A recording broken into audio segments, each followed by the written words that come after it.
होऊ शकत नाही। या गोळीचे कुत्र्यांवर सकारात्मक परिणाम दिसून आलेत। एका 12 वर्षांच्या जर्मन शेफर्ड कुत्र्याला कॅन्सर होता, मात्र या गोळीमुळे तो पूर्णपणे बरा झाला।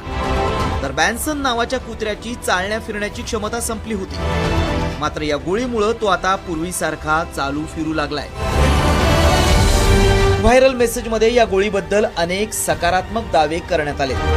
2025 मध्ये माणसांवरही या गोळीच्या चाचण्या घेण्यात येतील असंही सांगण्यात आलंय। साम टीव्हीनं या मेसेजची पडताळणी केली। आम्ही वैद्यकीय क्षेत्रातील जाणकारांकडून याबाबत अधिक माहिती घेतली, तेव्हा त्यांनी काय सांगितलं पहा।